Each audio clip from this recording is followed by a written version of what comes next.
व्याकरण की बुक में पीछे वो है अपठित गद्यांश, आप लोग उसे जरूर पढ़िएगा, उसी तरह से पेपर में आएगा। तो उसको जानने और समझने के लिए आप अपठित गद्यांश जरूर पढ़िएगा और समझिएगा। तो उस गद्यांश को पढ़कर यानी कि उस पैसेज को पढ़ने के बाद उसी से रिलेटेड नीचे क्वेश्चन लिखे होते हैं और वो क्वेश्चन आप पढ़ेंगे और ऊपर जो पैसेज होगा उस क्वेश्चन का आंसर उसी पैसेज में रहेगा। क्लियर? यानी कि 5 क्वेश्चन होते हैं, आपको वो क्वेश्चन उस पैसेज से पढ़ करके उस क्वेश्चन का आंसर आपको लिखना होगा। क्लियर? लास्ट में 5 नंबर का जो क्वेश्चन होता है वो शीर्षक पूछता है कि इस गद्यांश का शीर्षक क्या है। तो आप बताएंगे कि इस गद्यांश का शीर्षक क्या है, आप खुद बताएंगे। तो उसके लिए आपको क्या करना होगा, आप उस गद्यांश को पढ़ेंगे और अपने से उस गद्यांश का एक नाम लिख कर देंगे। क्लियर? तो स्टूडेंट्स यहाँ पर मैं आपको बता दूं कि जैसे कोई भी कहानी आप पढ़ रहे हैं तो आप पढ़ करके उसका एक नाम दे सकते हैं कि आपके हिसाब से उस कहानी का, उस पैसेज का क्या नाम होना चाहिए, उसी को शीर्षक बोलते हैं। यानी कि उस कहानी का नाम आपको लिखना होगा 1 या 2 वर्ड में। क्लियर? अब मैं आपको बता दूं कि सेकेंड क्वेश्चन क्या है। सेकेंड क्वेश्चन होगा आपका निम्नलिखित शब्दों के अर्थ लिखिए।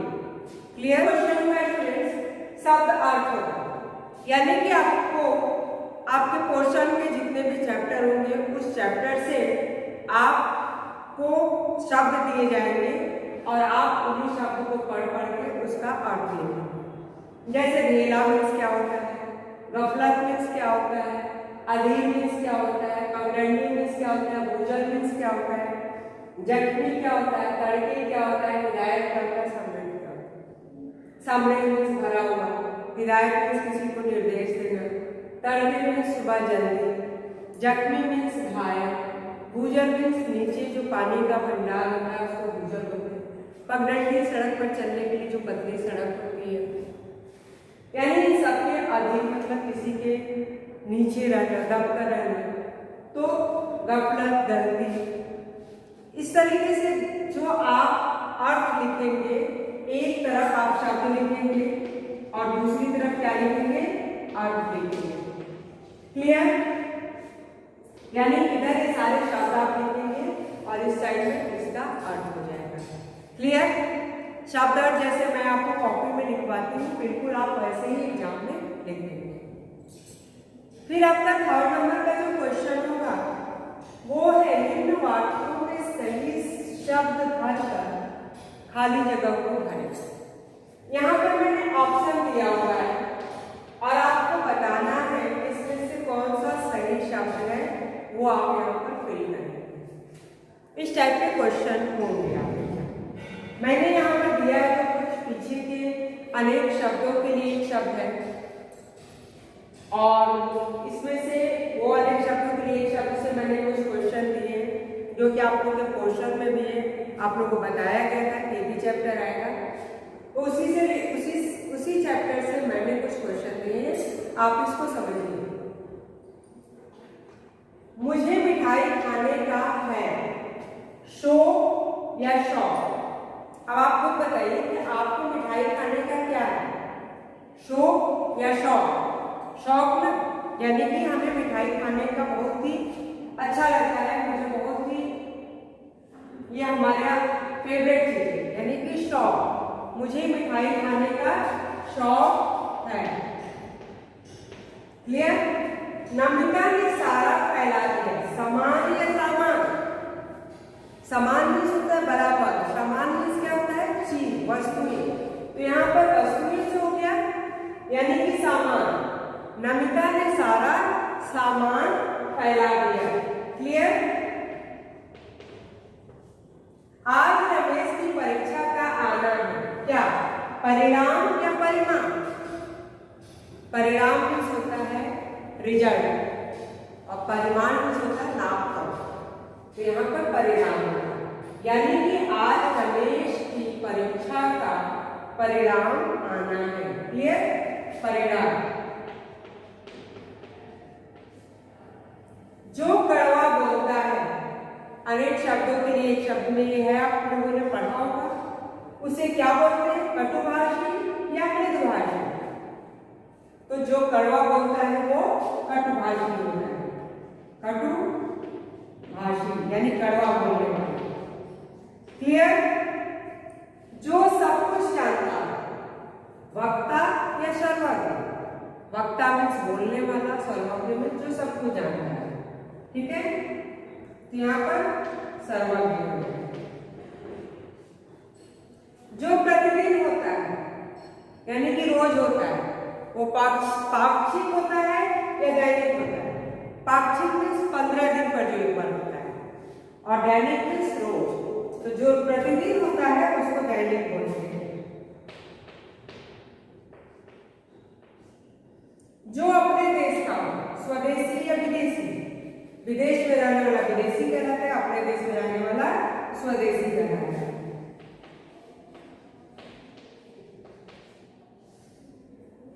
जो 15 दिन में एक बार हो, अभी मैंने बताया आपको पाक्षिक 15 दिन में एक बार, और साप्ताहिक मतलब सप्ताह में जो एक बार होता है। तो यहाँ पर क्या हो जाएगा? पाक्षिक हो जाएगा।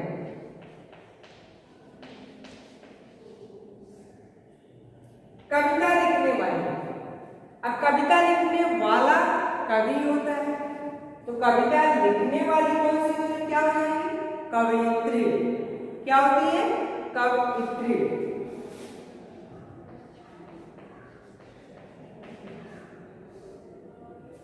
क्लियर? तो इस तरह से इसके बाद होगा आपका प्रश्नोत्तर, अति लघु उत्तरीय प्रश्नोत्तर, लघु उत्तरीय प्रश्नोत्तर और दीर्घ उत्तरीय प्रश्नोत्तर। तो स्टूडेंट्स, लघु उत्तरीय प्रश्न में क्या आता है? एक्सक्यूज मी,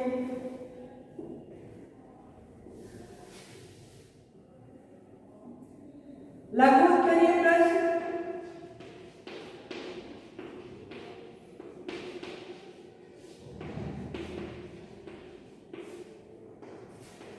जैसे विषम कौन था,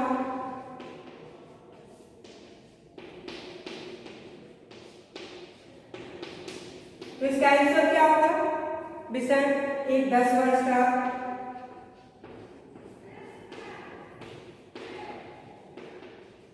विषम एक 10 वर्ष का,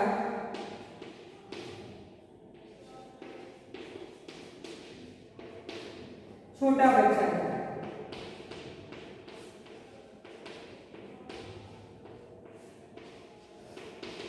इस टाइप के क्वेश्चन होते हैं लघु उत्तरीय, यानी कि छोटे छोटे प्रश्न और उत्तर होते हैं। क्लियर? उसके बाद आपका दीर्घ उत्तरीय प्रश्न है।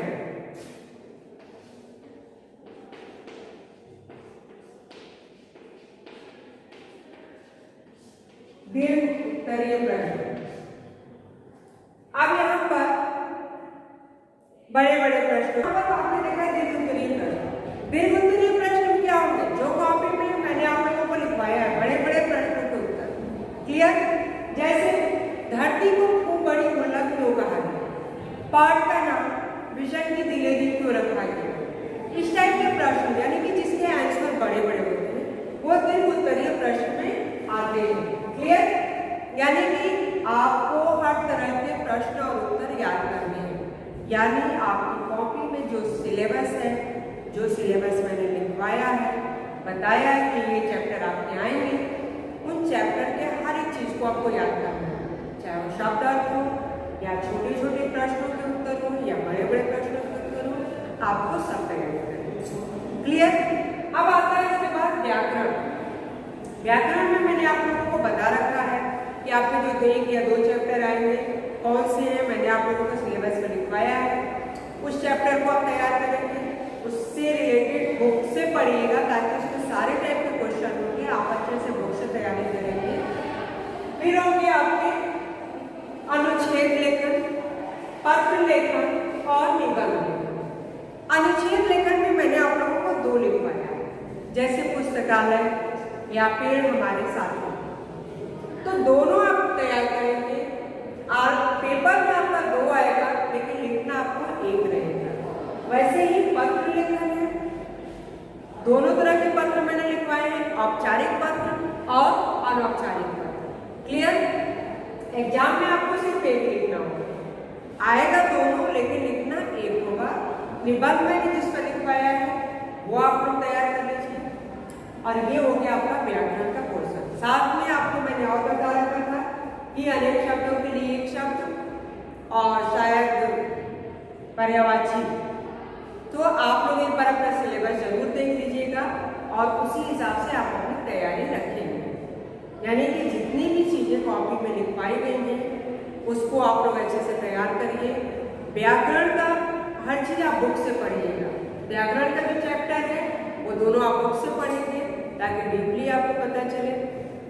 और साथ में ये जो मैंने कॉपी में लिखवाया है उसको आप लोग तैयार कर लीजिएगा। ओके स्टूडेंट, तो ये हो गया आपका एक मॉडल टेस्ट पेपर जो कि एग्जाम में आना है। आप लोग सामने नहीं हो इसलिए आप लोग को बताना अति आवश्यक है। तो आप इन सबको तैयार करिए अच्छे से और बार बार आप लोग इस चीज को याद करके अपनी रफ कॉपी में लिखिए ताकि आपको लिखने की भी प्रैक्टिस हो जाए। क्योंकि आपको पता है कि इस बार आपको मोबाइल से एग्जाम नहीं देना है, आपको स्कूल में आकर कॉपी में लिखना है। तो आप लोग बार बार आप कॉपी में लिखने की प्रैक्टिस कर लीजिए। ओके, तो और अपठित गद्यांश को भी आप अपने व्याकरण के बुक से पढ़ लीजिए ताकि उससे आपको समझ में आए कि किस टाइप से होते हैं अपठित गद्यांश। ओके स्टूडेंट्स, अगर आपको कोई भी डाउट होता है